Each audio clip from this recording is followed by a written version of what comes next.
Good morning, friends. Welcome back to the channel. It's another beautiful day here in the state of Kansas. It's a travel day for me.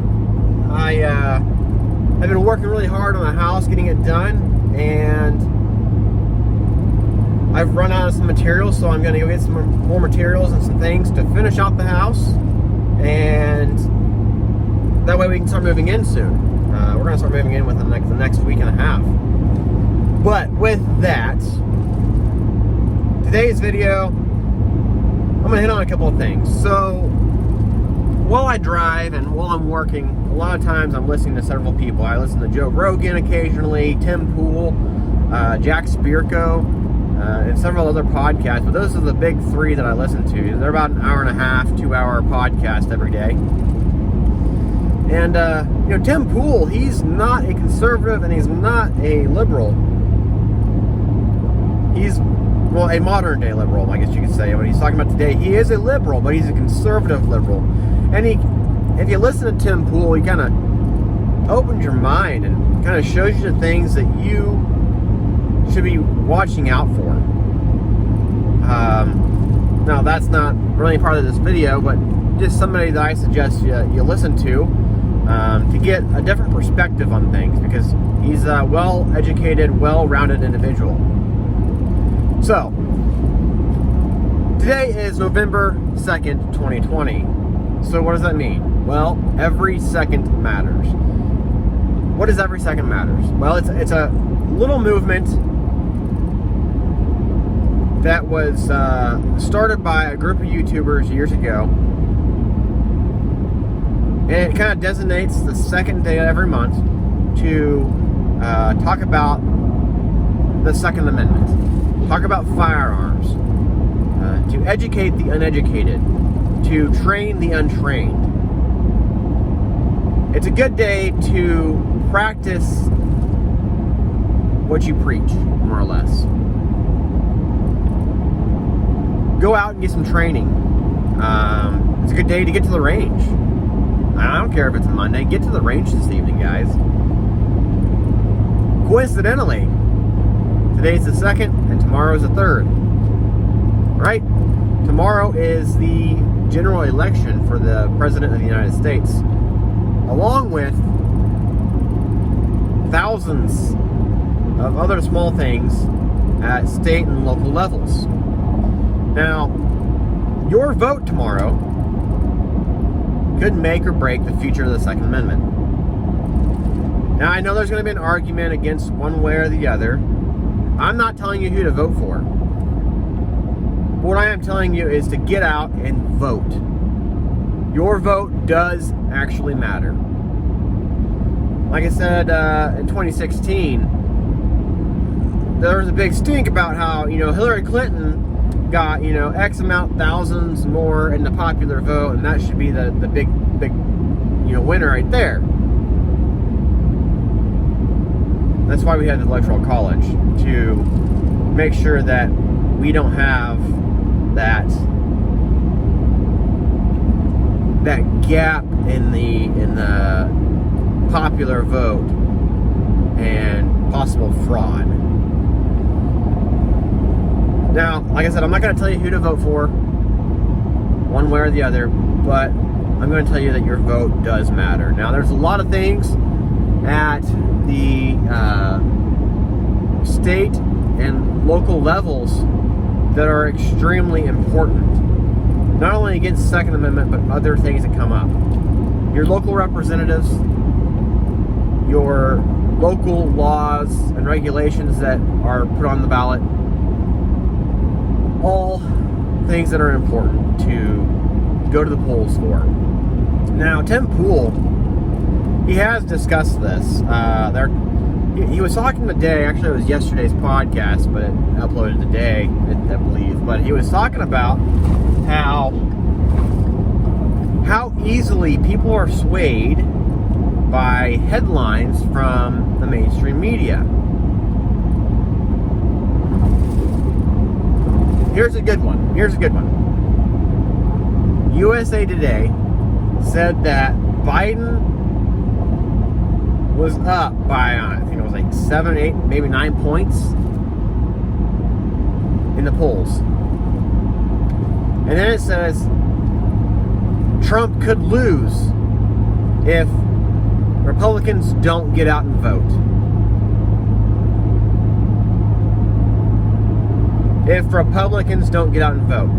Now, statistically and speaking in terms of current polls, those who are more scared to get out and vote and more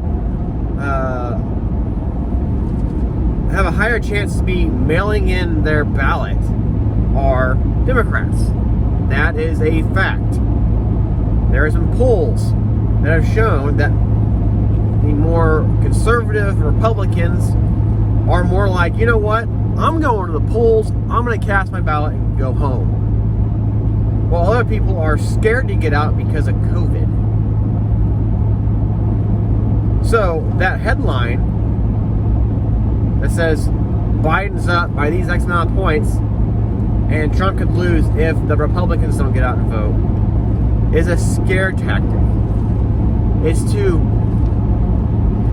make people feel feared that their guy could win or their guy could lose.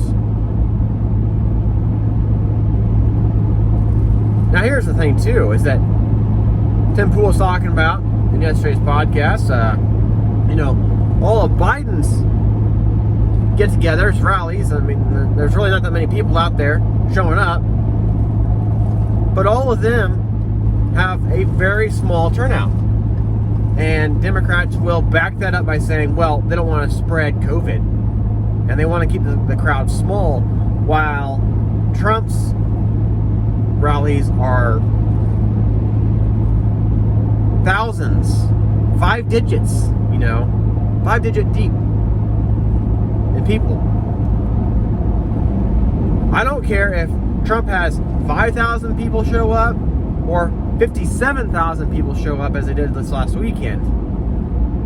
That's thousands more than are showing up for Biden.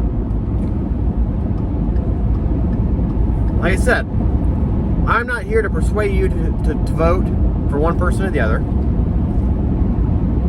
But I want to let you know that getting out and voting is more important than not. You can go to the store, you can go shopping for groceries and clothes and everything else. You can go to the polls. Now, if you're that genuinely scared and you haven't been going to the stores over the last 8 months because you're that scared of COVID, well, if you don't vote, you can't bitch. If you don't vote, you lose all credibility with me. So make sure you're voting. I mean, if you haven't voted already in early voting, absentee, or that mail-in voting that was so drastic and so needed from the left, do it. Anyways, today is the second. The Second Amendment is extremely important. We have people, especially here in the state of Kansas, who are being represented by millions of dollars from out of state to tell you that my gun should be taken away. You shouldn't have that firearm. You don't have a right to self-defense. You don't have a right to carry a firearm, whether it's constitutionally or not. Tell you what, I'm about done with this whole voting thing. I mean, not voting, but the elections, the campaigns. I just want it to be here and gone. I kind of just want to go into a dark cave for the next week. And since I moved, I tell you what, guys. The best thing that I've had happen to me since I we moved to our new property. We moved in August. Shut my TV off in July, but I didn't watch TV, but I haven't had Wi-Fi to be keeping up with stuff, so I'm using my phone with limited stuff. I don't watch the news 100% of the time anymore. I didn't watch it before, but a limited amount of news. Cut that out of my life, and I feel great. Not being inundated by fear tactics and numbers. Oh my God! This county has 35 new COVID cases. Oh, by the way, Donald Trump is at fault for 200,000 people dying. It's his fault. I haven't watched an update on COVID for months. It seems like, well, it's October, August, September, October, November. Yeah. Well, it's November now. It's November. Yeah. I don't keep up with that anymore. My life is great. I can tell you that Donald Trump, having caused 200,000+ deaths, let's roll back into this real fast. That is not his fault. We would have 200,000+ deaths even if Hillary Clinton were president. The first couple of months in the medical community, because I've worked in it for years, and I am surrounded by those in the medical community every day, and in my household, we didn't know how to treat COVID-19 to begin with. Why do you think so many people died in New York, in the East Coast and the West Coast, and all these other places that were hot spots for months? Why do you think they died? Not only was it because the hospitals were just completely overwhelmed. They were completely overwhelmed with sick patients. But we didn't know how to treat them. We didn't know how to treat them because we didn't know the effects of COVID-19 on the human body. Sure, we can intubate. Sure, we can ventilate. But we gotta find the root cause. And the easiest way to treat these patients. Now, I'm not gonna say what's best or what's not. But the reason why we had to, go into phase 1 restrictions and wear masks and limit our distance, which is not, it shouldn't be called social distancing because that's really killing people, but physical distancing. The reason why we had to do this was to flatten the curve. Now, we've done flatten the curve months ago. We haven't even hit a true first wave of COVID-19. I don't believe we have. Looking at the charts, you can't take the East Coast and the West Coast in a very isolated area in the east side and account that for the entire country. There's a lot more people out there who have had COVID-19 and not been tested than those who have had it and been tested. Those who have had it and been tested and been hospitalized are a fraction of it. I can guarantee you that. Kind of rolls back to the next thing. Why have we politicized this pandemic?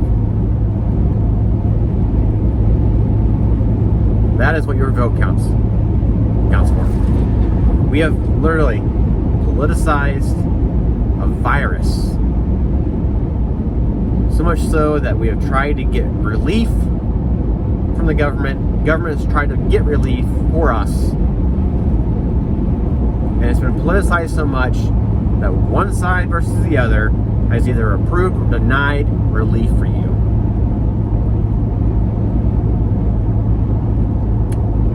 That's where we're at in this country. That's where we're at in our society.